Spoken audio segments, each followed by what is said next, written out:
Eh bien le bonjour Los Santos, voici votre présentateur préféré du With the News, Mahmoud Hamoudi, qui vous présentera aujourd'hui ce JT, accompagné de... Naël Lewin. Bon visionnage, chers téléspectateurs de Los Santos. Flash info, ce mercredi 30 octobre, plusieurs groupes criminels sont venus regrouper pour manifester devant le poste de police.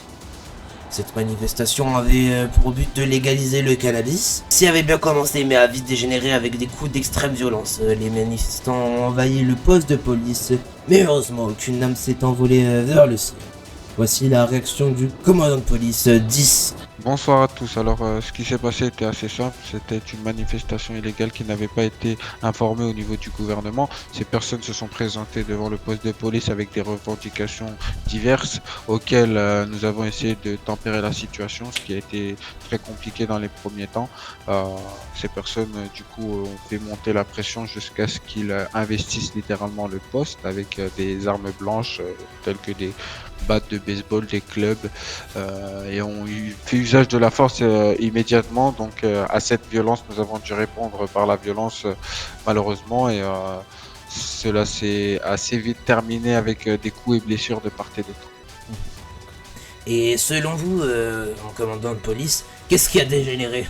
Dégénéré, excusez-moi, c'est le fait que de un, que la manifestation n'ait pas été organisée, de deux, que nous n'avions pas forcément les réponses à leur apporter, car nous sommes un poste de police, nous sommes des forces de police là pour les citoyens effectivement, mais nous ne faisons pas de politique.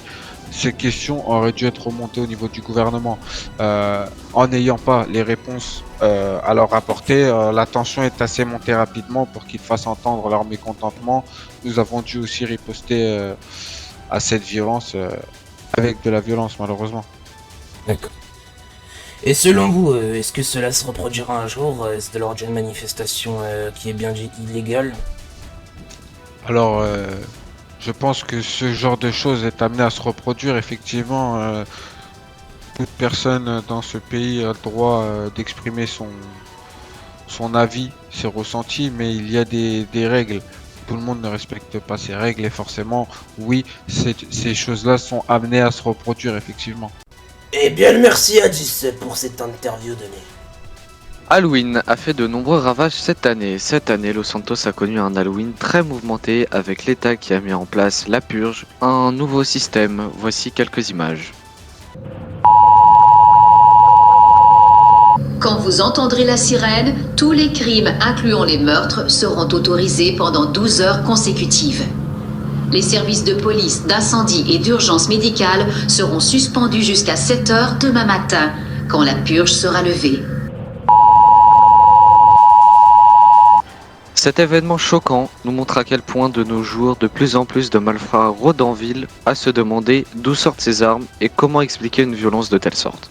Enfin, les célèbres groupes des motards, les SOA, souvent connus par les forces de l'ordre, ce groupe avait fait la terreur à Los Santos pour ses très fréquents hold-up, mais n'avait jamais écouté la vie d'une seule personne. Ce groupe a décidé de partir en héros cette fois-ci. Comme ils étaient bien aimés des autres groupes, le convoi de fin n'était pas des moindres. Une cinquantaine de personnes dans ce convoi qui s'est terminé à l'aéroport de Los Santos avec un message d'adieu et ils sont envolés vers de nouveaux horizons. C'était le With the News, merci beaucoup de nous avoir écoutés.